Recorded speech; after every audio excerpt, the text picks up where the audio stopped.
Can I just get a show of hands who's actually familiar with duplex coatings? There's a few of those people, get about half.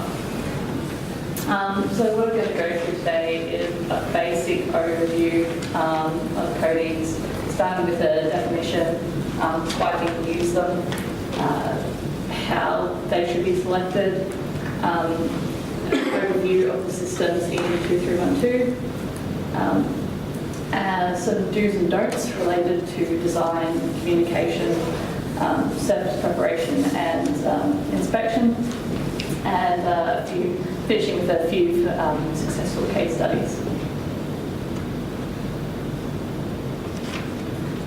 So 2312 Part 2 defines duplex systems as an organic coatings applied to optic galvanizing manufactured to AS/NZS 4680. It specifically says to 4680 because it's for the systems that are designed for fabricated items or items that are not inline coatings or so not colour bond or anything like that. Duplex, a duplex coating can refer to wet coatings or it can refer to powder coatings, but I'll note that in 2312 they only have wet paint systems. Reasons for using duplex coatings. The main one is for colour. Because lots of people want a different colour to the silver or various shades of grey that galvanizing comes in. Another one with the decorative is an identifying colour, so safety yellow handrails is another reason people paint galvanizing. Enhanced durability. Ted was talking about the durability in 2312, and one of the reasons for the duplexing is to provide an extended life of the galvanized coating.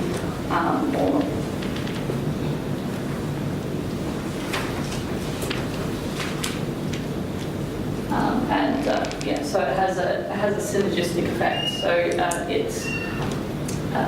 so duplex coating usually has a longer life than both the durability of the galvanized coating and the paint coating separately. Another reason is for wider chemical resistance. Zinc has a very rapid corrosion rate outside the pH range, 6 to 12.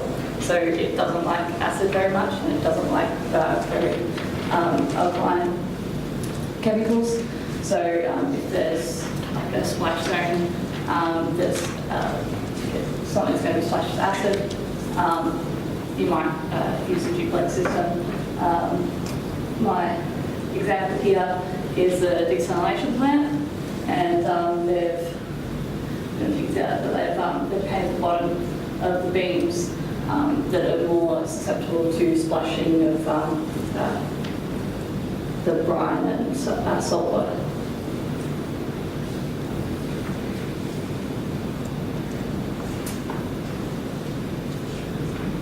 So selecting the right systems, pretty much the same principles as selecting any coating system.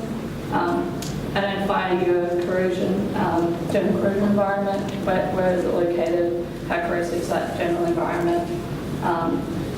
If in doubt, we'd usually say go to the more aggressive environment. Then identify your microenvironments, so are there any sheltered or unwashed areas? Or is there going to be areas that are, again, splashed with acid or specifically used in a different way to the rest of the structure? Determine what service life you have. Either until you first want to do maintenance, or is it do you want the system to last for the whole design life of the structure? And other considerations like do you want it to look pretty, or is it just purely for durability? or do you have requirements for abrasion resistance? So table 7.1 in 2312 specifies the duplex systems.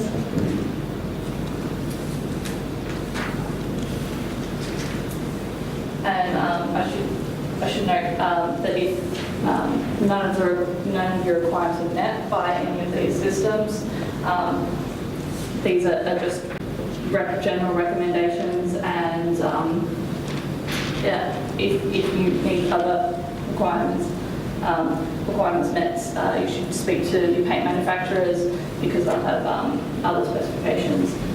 One example for decorative applications is if you want a polysiloxane coating instead of the usual specified polyurethane or acrylic coatings for the decorative systems, then they can generally be substituted out. As I said, there are, this table doesn't cover it, but there are powder coating systems out there that are specifically designed for galvanizing. But yeah, to the table directly, there are 7 systems in total. 4 are decorative and 3 are industrial, so we don't need to do pretty. Most have an epoxy-based primer, and for the aesthetics, you usually have a polyurethane or an acrylic top coat. To touch on Ted's comment about the durability ranges, these are for aesthetics. So it's slightly different to the ISO, whereas they say adhesion. We've gone on the side of generally, if most applications you wanted to still look good. So these are the ranges where you would need to repaint for it to still look pretty.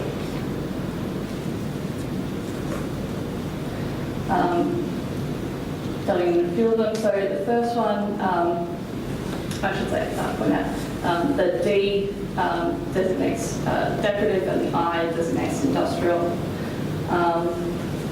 So the most common ones used are the 1D, which is your everyday do-it-yourself acrylic system, painting your veranda at home if you're not on the coast.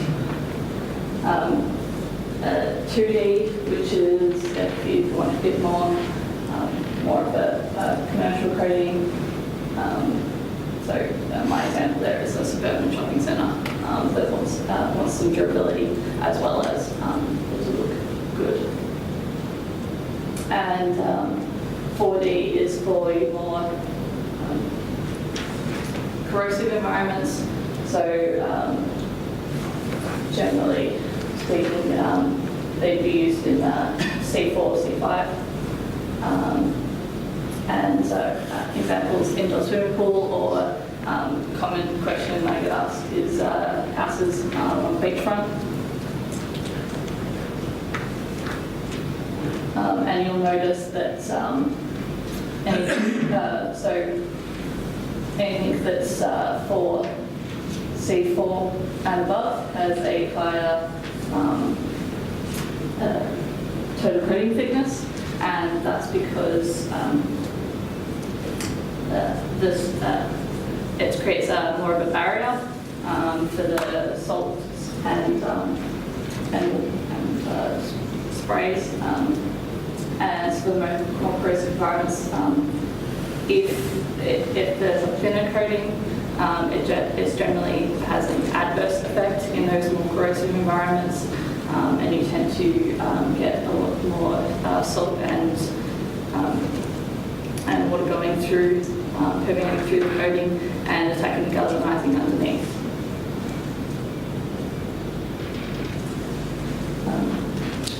So when they're applied and maintained correctly, they'll lead to certain slice of collective galvanizing information beyond the unpaid article. As I said, it shows durability for aesthetic requirements. If you're just looking at corrosion and you don't want to maintain it, any system below C5 will give you a 25 plus life. And then if you are looking for in a C5 environment and you want a system, you want to know what sort of durability is going to have for corrosion, and you're not going to maintain them, and purely for corrosion protection, then table 7.2 provides estimated lives for service maintenance for those.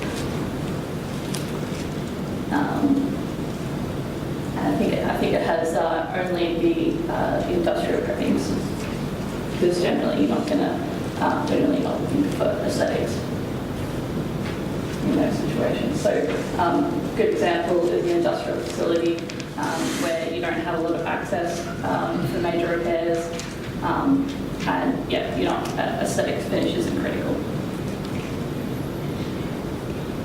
So onto the do's and don'ts.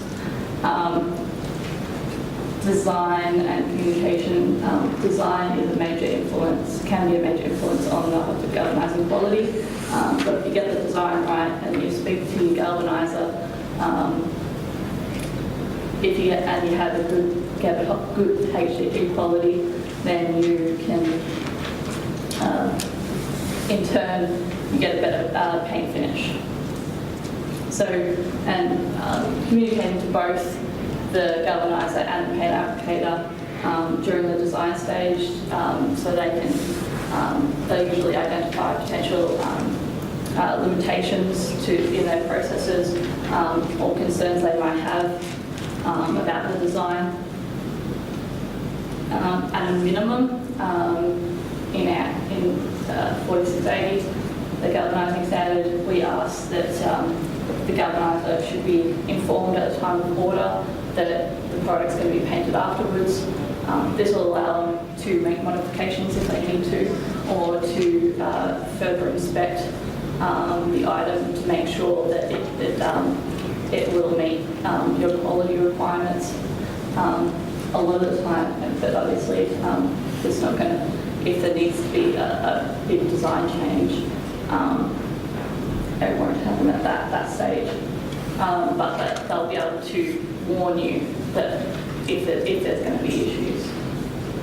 But yeah, just our design guide goes through a lot of the general best practice principles for venting and draining and designing for galvanizing. So a good example of design is a pedestrian bridge in Brisbane, and they've designed the screens and handrails. You can see that they've put lots of holes in good positions for the handrails, so they can be galvanised with minimal effort. So there's lots of venting and draining. So there's not going to be misses or runs of dags because it's been hard to drain the zinc out of it, and subsequently, yeah, they've gotten a good paint finish. An example of poor communication.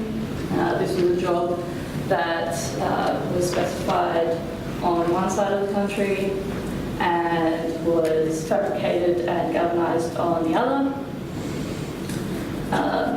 The specifier did the right thing and told the fabricator everything they wanted, and reading specifications, it was all well and good. Fabricator, and a lot of times usually is the middleman, they didn't pass that information on to the galvanizer. So if you really want to make sure you have good quality, speak to the galvanizer directly if you're designing specification, if you can. So galvanizer did these were 8-9 meters. They galvanized them using chains, so there's going to be marks. It was then supposed to be powder coated. This is transport damage. So the galvanizer repaired it as they're allowed to in the standard. And after they powder coated 2 of them, and they came out, then they inspected it and came out and what's going on here. They could see the chain marks through it. They probably blasted off the repair that had been done. And yeah, they were asking questions afterwards. That turned out that they had to strip off the powder coating that had been done. There was, and paint company came in and specified the right paint coating instead of powder coating for these products. But if it had been communicated correctly to the galvanizer in the first place, galvanizer probably would have said, well, give us some lifting nuts so we don't have to use chains, and that would have avoided these issues. Surface preparation is like any other paint system. Surface preparation can be very critical. The low porosity and decorative systems with galvanizing, you can sometimes get away with just a debrief and a wash and dry. But if you're working in the high precipitation zones, or you're looking for longevity of the paint system or complete duplex system, sweep blasting is your best option.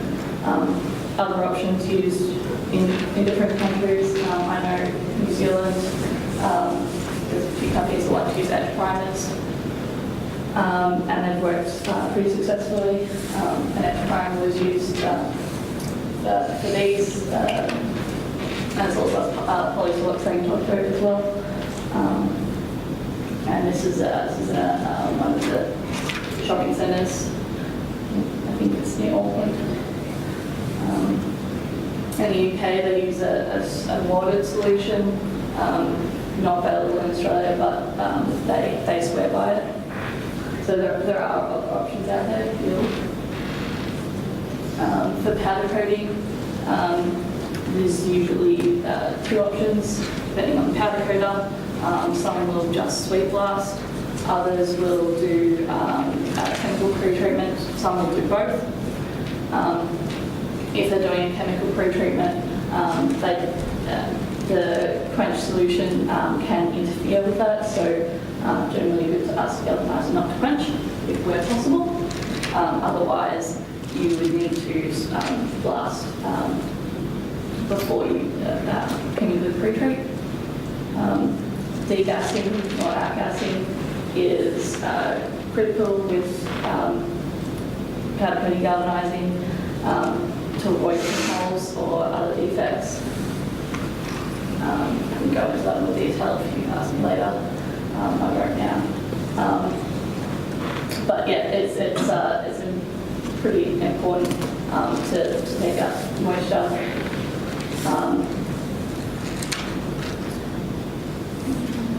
So sweep blasting. This was done by one of our galvanizers who also blasts and paints. Can also be referred to as brush blasting or whip blasting. It's specified in both 4680 and 2312. Usually use a non-metallic abrasives like garnets, the most popular, most commonly used. Blast pressure maximum of 40. Usually, if you can get lower, I can go lower. Quick distance minimum of 250 to 400, and angle no greater than 45 degrees. And they're aiming to remove about 10 microns of zinc, and give a light abrasion. What I will do, I've got some samples to hand around so you guys can see what the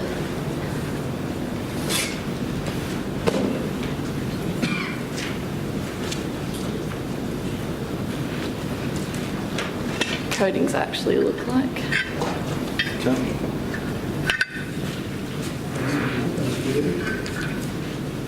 That's the whole process on.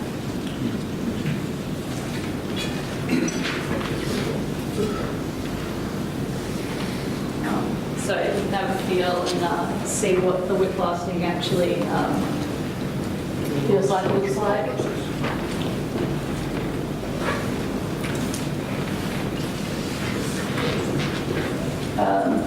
You can get some issues with whip blasting. As I said, recommended pressure, the maximum pressure was 400 recommended. The recommended for typical coatings is you're looking at 22 to 36 psi, and keeping that nozzle distance 40 to 50 centimeters away from the surface. With thicker coatings, and especially if you've got a dull grey coating, they're more brittle coatings, and they can be prone to flaking. So if you can lower the pressure again, or take another step back with the distance, and lower sweeping angle.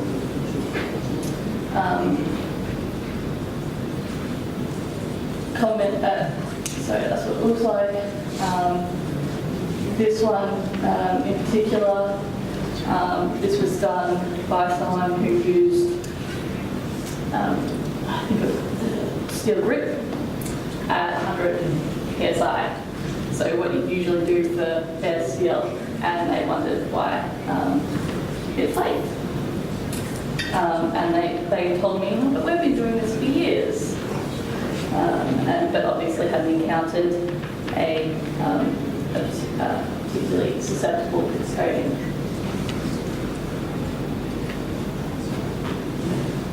Moving on to inspection, it should be conducted on both the galvanising and the painting stages. You want to inspect galvanising before it's painted. I get a number of replies saying, oh, I think this galvanising is not so great. It's got lumps and bumps. And then they send me photos and it's painted. And I'm like, well, how do I know it's galvanised underneath? And you generally need to destroy the paint coating to be able to inspect the galvanising. So inspect the galvanising beforehand. Generally, you're looking for coating thickness.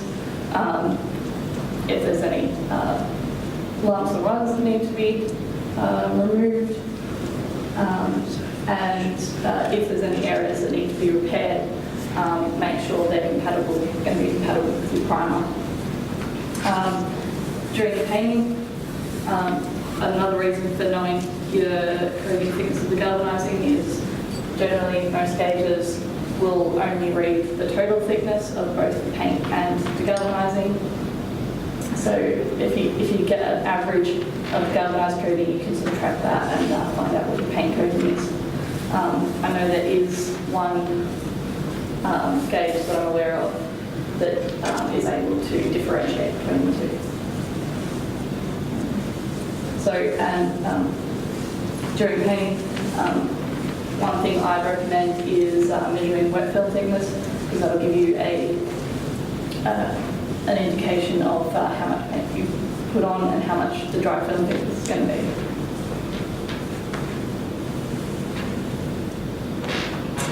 So, case studies. Start with Townsville Railway Station. So, tropical location. C3 environment. The paint system used was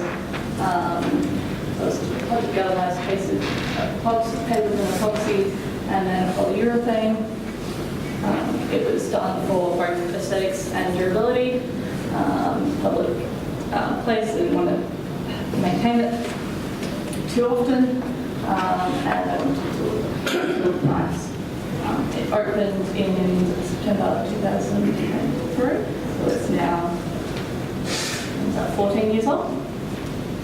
We visited it in 2012, and these are the photos from that. Still a pretty good name. There's a bolt that's being cut off, so it was rusting, but generally speaking, in good condition. I was speaking before about abrasion resistance. So paint has been knocked off, but the galvanizing is still there underneath, protecting the steel. This also helps with, you don't get undercut corrosion. So it also helps the paint to survive a bit longer. Last month, it was revisited again, and oops, I'm done. So in this instance, the cap on the bolt isn't doing so well, but again, the section is easily replaced. You may notice that this is a bit lighter in colour, so it's faded, and you can see that the concrete's has had a lot of damage, so you can imagine the sort of abrasion resistance the coating has had to endure. Get another little picture. So you may not be able to see it, but the top that's highly exposed to the UV is fading, paint's fading, still a pretty good thing after 14 years. But again, the UV hasn't faded any of the undershelled areas. So we never get to it. So this is in Queanbeyan, so anyone who doesn't know where that is, it's near Canberra. C2 environment, indoor pools generally classified as a C4 environment. Again, it was done for both aesthetics and durability. It opened in 2004 and was again revisited in 2012.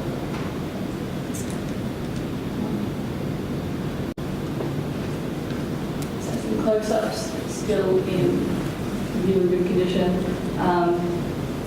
My boss almost accused with no maintenance, and he almost accused the owner of saying of having maintained it. But yeah, he said no. This is indoors, obviously. And the owner was saying that it's unlike most pool systems where just turn their air conditioning off at night, which is why it's usually given the C4 environment category. They leave it running 24/7, and so reduce the corrosivity of the environment and reduce the need for maintenance. This is a few quick ones. This is down in Geelong. So these are all painted, galvanised. A lot of examples of retaining walls or sound walls painted and galvanised and painted. This is a sculpture in Melbourne that we think has recently been repainted, but it's been there for over 20 years. This is a new bridge down in Auckland. It opened at the start of this year, but this one was a conversion from a 3-coat system to a duplex system, mainly because they were worried about paint getting into some of the crevices of the design. So they used the galvanising for that added protection.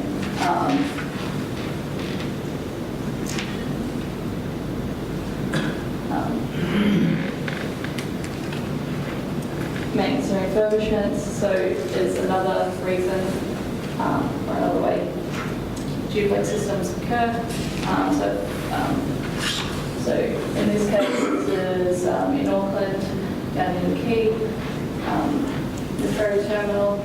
It was originally a paint system, and they wanted to refurbish it, and so they galvanised and painted. Again, in Auckland, it was originally thermal spray, lasted 2 or 3 years before there was some significant corrosion, so they ended up looking into galvanising and painting. This one's down in Warrnambool. Guardrails were galvanised and originally, and a few years later they added an extension to the bridge, and then went along and painted the rails as part of that extension. So refurbishment of transmission towers,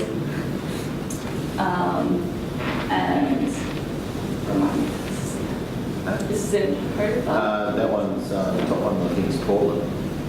And that one's after the river on the focus goes. Yeah.